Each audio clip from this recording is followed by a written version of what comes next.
This guide covers all the actions the Pictomancer learns from level 81 to 100 in order. We go over how each action is meant to be used and recommend ways to use it when relevant. We also summarize the changes in the combat rotation at level 90. In the final summary, we outline an optimized opener and explain how it leads into the general rotation, alongside 2-minute burst considerations. We also touch on the stat priorities of the Pictomancer. I will assume you already know the basics of Pictomancer at level 80, and if not, you can view my Pictomancer starter guide to get caught up. I will also assume you are acquainted with common abbreviations and concepts such as GCD, OGCD, slide casting, and weaving, and refer to the shorts and videos in the description on the subject if you need a refresher. Now then, at level 82, your Starry Muse is upgraded to now also give Inspiration and 5 stacks of Hyperphantasia. Hyperphantasia stacks are spent by your regular filler spells, and Holy in White, and they also state that they do so. These stacks can only be spent and benefited from while standing in the grassy field produced by Starry Muse, and they cause the affected spells to also take 25% less time to cast and have 25% shorter GCDs, making them much faster in general. For your opener, this makes it possible to sneak in a Holy in White at the end after the Water and Blue. But ultimately, this faster cast time makes space for some things you just don't have yet. If you have palette gauge to use Subtractive Palette before Starry Muse, like in a 2-minute burst or in the middle of a dungeon, entering Starry Muse with 2 Subtractive Palette stacks remaining allows you to make the most of the buff by using 2 stacks first and activating the free Subtractive Palette for 3 more, letting you fit 5 Blizzard and Cyan combo steps in the burst, alongside a full Hammer Stamp combo. It may also be possible to fit either a Holy in White or Swift casted spell right at the end if you have quite a lot of spell speed. At level 84, Smudge is upgraded to also give a speed boost for 5 seconds after use, allowing you to quickly micro-adjust your position once you reach your destination. Also at level 84, you learn the trait Pictomancy Mastery 3, increasing the potency of your single target filler attacks, and your Living Muse attacks. The only notable change this causes is that your AoE Blizzard 2 in Cyan combo is now better on 4 or more targets instead of 3. At level 86, Striking Muse is upgraded to be able to hold 2 charges, and Hammer Stamp now turns into Hammer Brush and then Polishing Hammer, causing the potency to go up as the combo continues. This does not really change how you use it at all. However, having 2 charges on it allows you more flexibility in when you use this option. I highly recommend either saving 1 charge or making sure you can at least activate Striking Muse leading up to your 2-minute burst all the same though. At level 88, Tempera Coat is expanded with the Tempera Grasa ability, allowing you to replace the initial barrier with a 10% max HP barrier for your entire raid. It still lasts 10 seconds, but notably, only reduces the cooldown of Tempera Coat by 30 seconds if it is fully spent, instead of 60 seconds, so this should only be used if you feel that the raid would benefit significantly from this barrier, like in a raid-wide attack situation. The fact that you can swap Tempera Coat for Tempera Grasa as long as the first shield holds means that you can swap the shield near the end of its life if, unexpectedly, the first shield does not break. At level 90, Subtractive Palette is upgraded to also grant you monochrome tones when used, which is a buff that turns one of your white paints into black paint. While you have this buff, Holy in White is unusable. The buff and the black paint is spent with the new spell Comet in Black, which, similarly to the Subtractive Palette spells, do 320 more potency and have 0.8 seconds longer GCD. But also similar to Holy in White, this one has an AoE component and is instant. Notably, monochrome tones just makes it so the next white paint you wish to spend will be black, so you don't even need to have white paint when gaining this buff for your next white paint to turn black. During filler sections of a fight, Comet in Black both serves as a nice mobility and AoE option, but simultaneously, unlike Holy in White, serves as a damage gain to use. So, whenever you have black paint, you should make sure to spend it before generating another. Since level 80, your Starry Muse has been upgraded with giving a large selection of your spells a 25% shorter GCD and cast time for 5 casts, allowing you to fit at least 1 more GCD in the burst. The Striking Muse has been upgraded to hold 2 charges and lead into a proper hammer combo instead of 3 hammer stamps. And using Subtractive Palette gives you monochrome tones, making so your next Holy in White must instead be replaced with a much stronger Comet in Black. This Comet in Black can be held leading into a burst. This does change your opener a bit. As before, use your motifs before combat starts, and then precast Fire in Red, weave Palm Muse and cast Wing motif. Weave Starry Muse, cast Arrow in Green and weave Striking Muse. Then use Hammer Stamp, weaving Winged Muse, Hammer Brush weaving Mark of the Ages, and Polishing Hammer weaving Subtractive Palette. Then cast Thunder in Magenta, Blizzard in Cyan, Stone in Yellow, Comet in Black, weaving Swift Cast, and finish with Water in Blue. For bursts in the middle of a fight, you can replace the initial Arrow in Green of the burst with a Comet in Black you brought in from a previous Subtractive Palette use.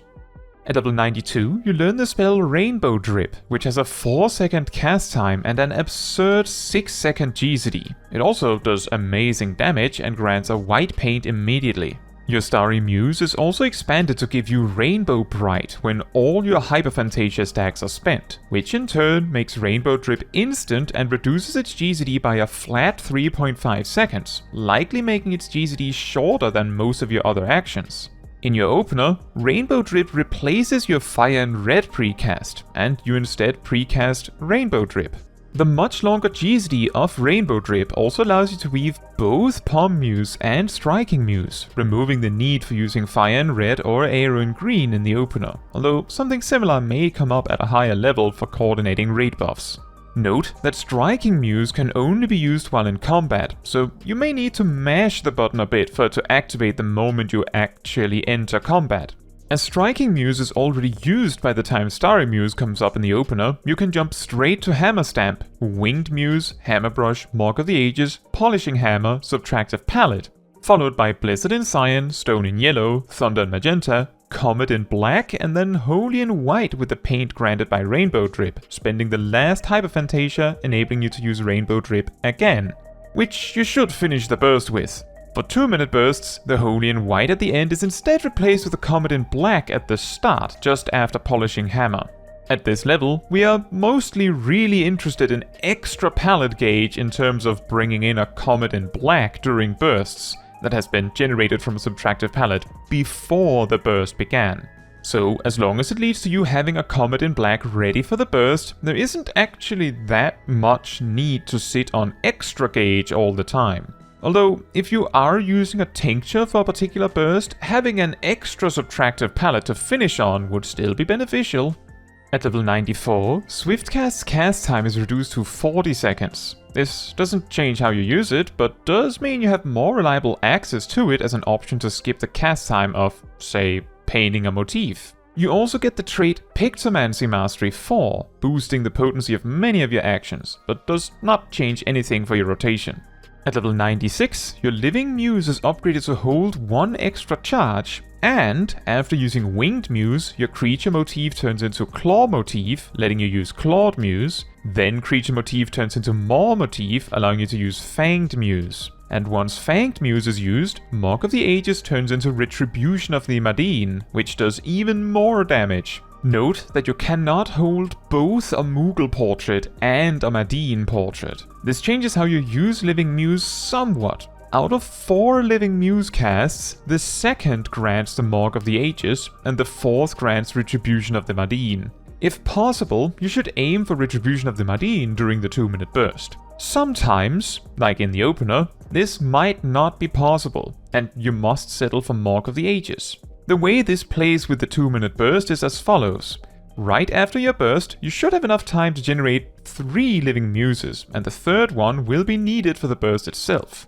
The only situation where you have to settle for Mark of the Ages is if your burst included both Fanged Muse, Retribution of the Madeen, and you were left on 0 Living Muse charges at the end. In that case, you will, at best, be able to reach Clawed Muse by the next burst, and so we have to settle for Mark of the Ages. Assuming perfect play with no downtime getting in the way, this should happen once every 8 minutes or so. Under all other circumstances, you should be able to hold your Living Muse charges when you reach Winged Muse at worst, and then simply use Retribution of the Madeen and then Winged Muse, leading to a Mark of the Ages a bit later. Do make sure you don't sit on 3 charges of Living Muse though. At level 98, Adel is upgraded to last 15 seconds. This does not change your rotation or how you use this. At level 100, you learn the spell Star Prism, which is instant, has a regular GCD and does an astronomical amount of damage, and also heals you and your raid. The GCD of Star Prism is also affected by Hyperphantasia, allowing it to spend one of the 5 stacks. Star Prism can only be used while you have the buff Starstruck, which, ding ding, Starry Muse grants. I told you it would eventually walk your dog and do your homework. The way this changes your burst is that it replaces the awkward Holy in White in your opener, and optimally replaces one of the Blizzard and Cyan combo steps in your 2-minute burst, making the burst 3 Hammer Stamp steps, Comet in Black, 2 Blizzard and Cyan combo steps, Subtractive Palette into Comet in Black, Star Prism and then Rainbow Drip. Naturally, this requires that you enter the burst with monochrome tones, but at most 2 stacks of Subtractive Palette. To round off, let's first talk about an opener followed by general rotation, as well as how this works with the 2-minute burst. And finally, let's briefly touch on stat priorities on gear. Let's begin. Make sure your motifs are prepared, and then 4.5 seconds before combat starts, begin casting Rainbow Drip and weave Striking Muse. Remember to mash. Then use Holy in White, and if you intend to use a tincture, early weave it here.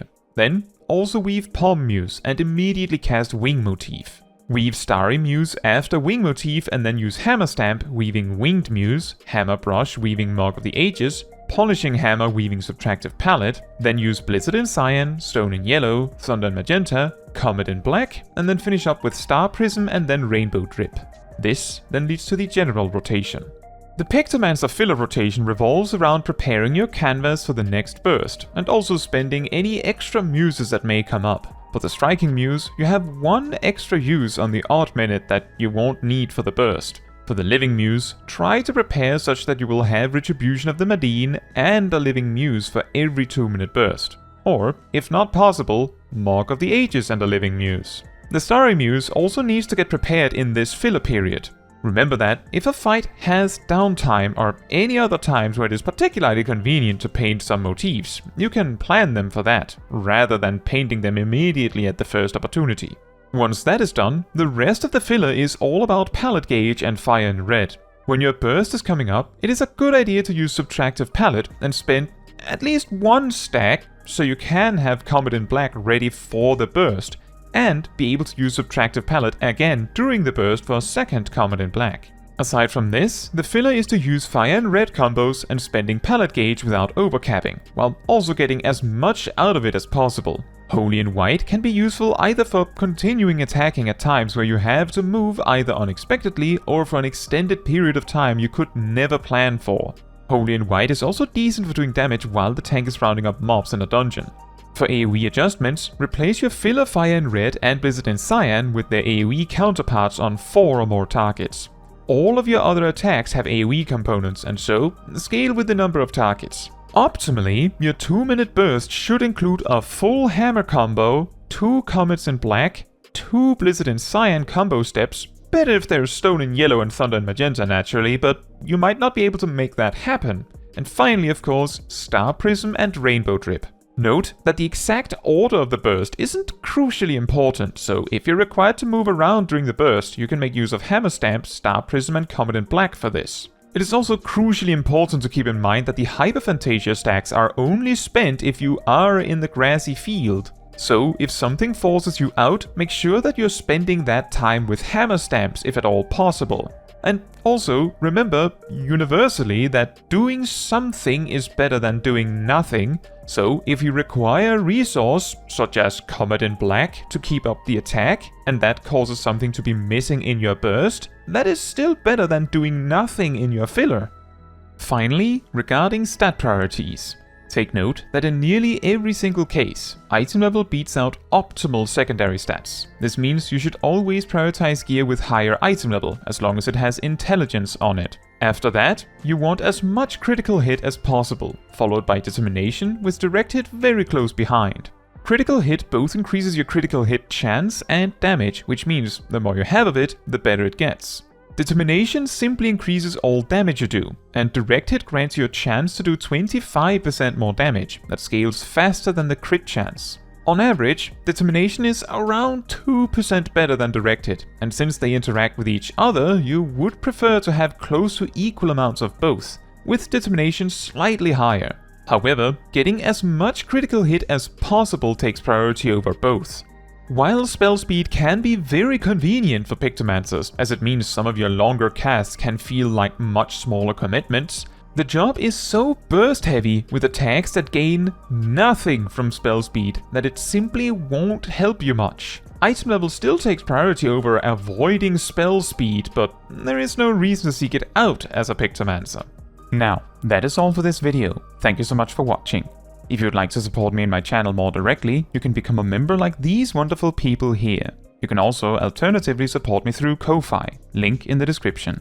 You can also support the channel by letting the YouTube algorithm know by liking the video, leaving a comment, subscribing, sharing, and hitting the bell to get notified when next I post a video. Fun fact: before Dawntrail, while a handful of jobs had interactions where their GCD was faster than normal, like Machinist and Reaper using Heat Blast or Reaps during their bursts, only Monk and Summoner had actions that interacted with the GCD by making it significantly longer than normal, with Six-Sided Star, Ruby Rite, and Slipstream.